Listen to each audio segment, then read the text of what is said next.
Tonight, we strongly encourage everyone to stay home if you do not have to be out.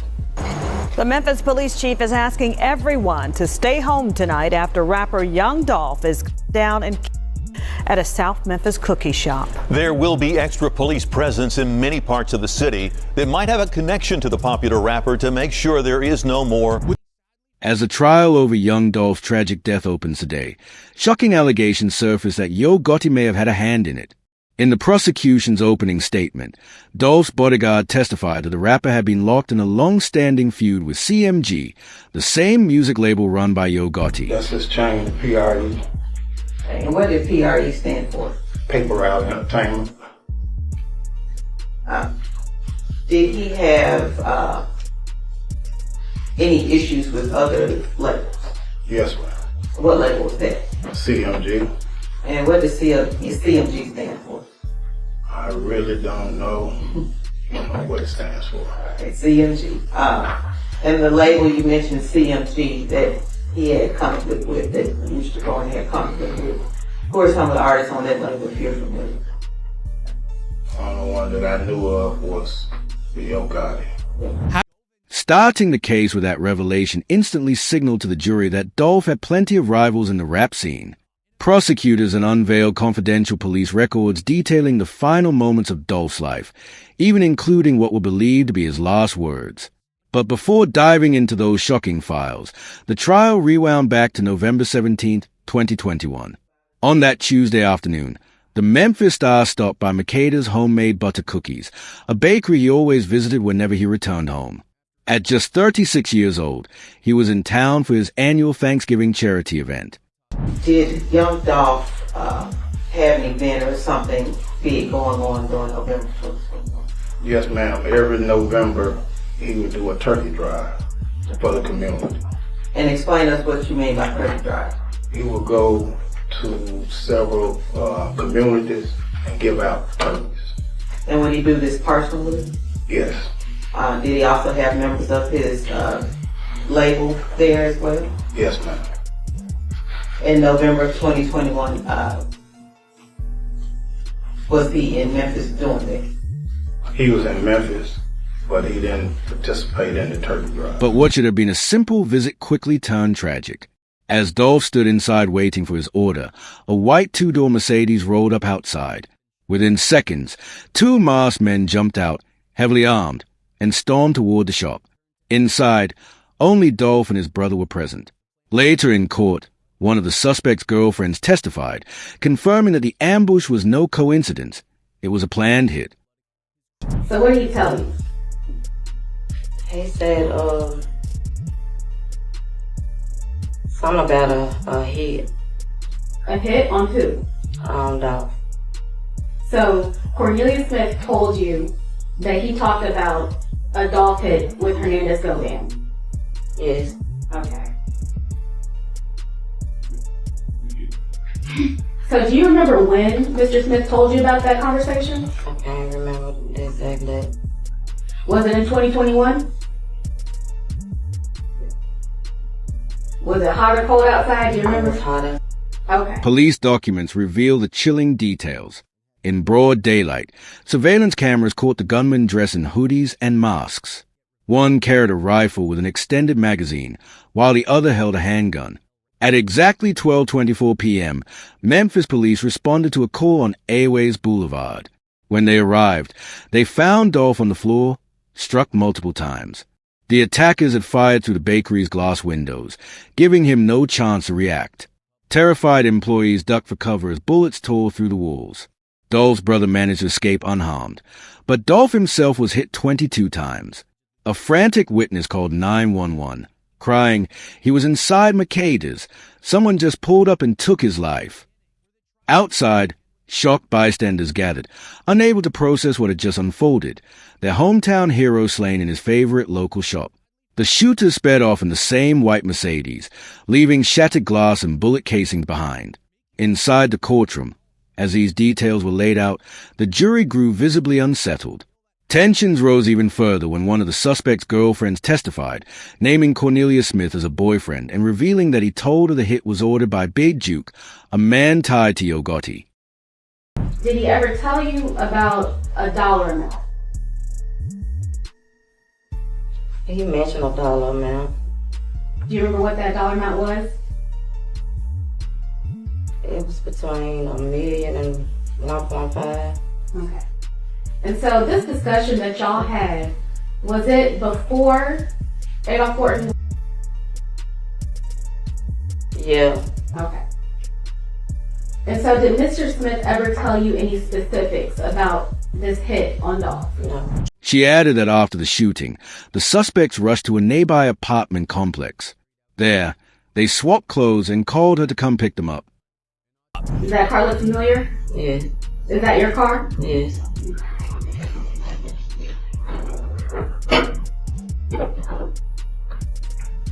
And who were you waiting on at that point? Cornelius.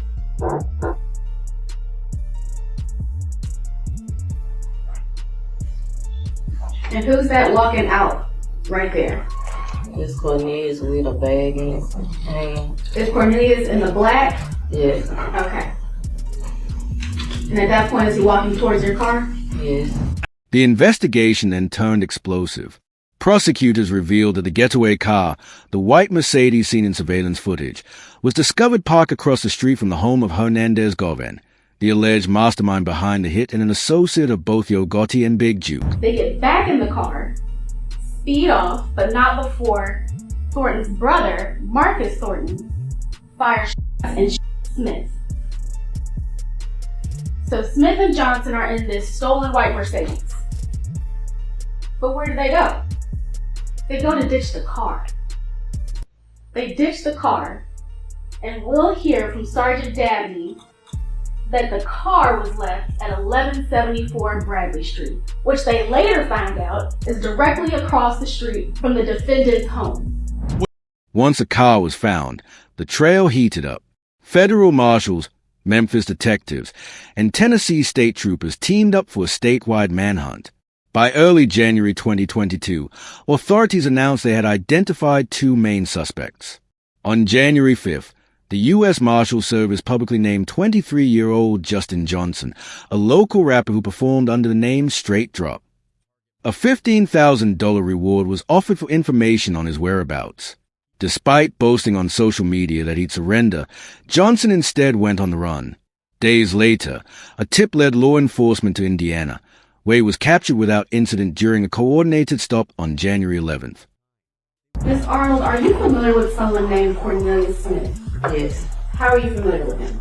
Dating my boyfriend. How long have you been with Ms. Smith? Since 2016. And were you dating him in 2021? Yes. Do you know an individual by the name of Hernandez Govan? I don't know him, but I've seen him. If you I were know to of him. Okay, but you've seen him before? Yes. If you could look around the courtroom and tell us if you see him here today?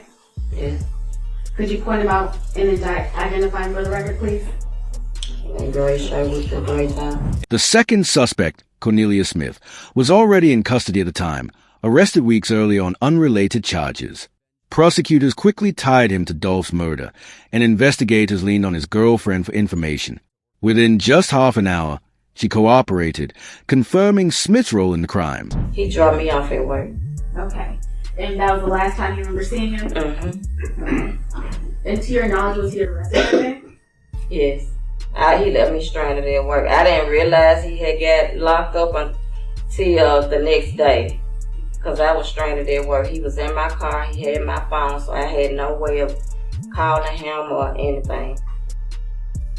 So the next day when I got up, my daughter took me over his baby mom's house, and that's when I found out that he had got arrested. Authorities soon uncovered that Smith had stolen the very Mercedes used in the shooting weeks prior. That theft linked him directly to Dolph's murder. On January 18th, 2022, a Shelby County grand jury indicted both Smith and Johnson on charges including first-degree murder, attempted murder, unlawful firearm possession, and property theft. Facing decade behind bars, Cornelius Smith decided to flip. In court today, he pointed fingers at everyone involved, explaining who had paid for the job. And if it's okay, can I call you Cornelius? Yes, ma'am. All right, Cornelius. You know an individual by the name of Hernandez Govan? Yes, ma'am. Do you see that individual in the courtroom? Yes, ma'am. Could you point to that individual and describe what he or she was wearing? Man, right here with the white shirt on, black tie, bald head. Smith wasted no time naming Hernandez Govan. According to his testimony, Govan offered him money to carry out the hit, knowing Smith was struggling financially. How were you supposed to make extra money? Well, he told me that, you know, it was a little bounty on a couple paper out here. Okay, I ain't understand nothing you said. It was a hit on, it was a hit at the time on a couple guys in paper out here, paper out here or whatever. Okay, and what were some of those individuals' names, if you can recall? Paper out Woo, Young Dolph. I don't know all the names because I ain't know exactly who they were. He claimed that bounties had been placed on artists from Dolph's label, Paper Route Empire, and went into detail about the amounts he was promised. The courtroom was left stunned. He mentioned the prices on, you know, Woo had 50 on his head, Young Dolph had 100 on his head, 5 on his head, 10 on his head. He mentioned the prices too. So it was almost like a catalog. This person cost this much. This person telling cost us who had money on their head, who had the most money on their head, and who had prices. Young Dolph had the most money on his head. And he had 100,000 on his head. And when you say his head, I mean, if you Dolph, you get 100,000 now. Prosecutors then dug deeper into the long-running feud between Dolph and Yo Gotti's CMG camp. Back in 2014, Gotti had tried to sign Dolph, but Dolph turned him down, choosing instead to grow his own independent label, Paper Route Empire. That decision sparked years of hostility. Matters escalated when Dolph dropped a diss track mocking Gotti. Then in 2017, Dolph's SUV was riddled with more than 100 bullets in Charlotte, North Carolina. Thanks to his bulletproof vehicle, he survived. Later that year, he was ambushed again in Los Angeles and nearly killed. Police named Gotti a person of interest but never filed charges. Another rapper close to him, Black Youngster, was arrested in connection with the Charlotte attack but later released. The tension never cooled.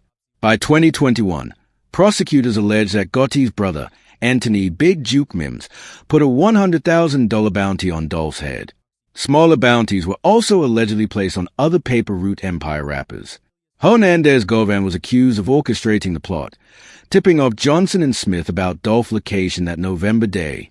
In exchange, Govan would pocket $10,000 for setting it up. The jury listened in silence as every name, every dollar amount, and every detail tied the pieces together.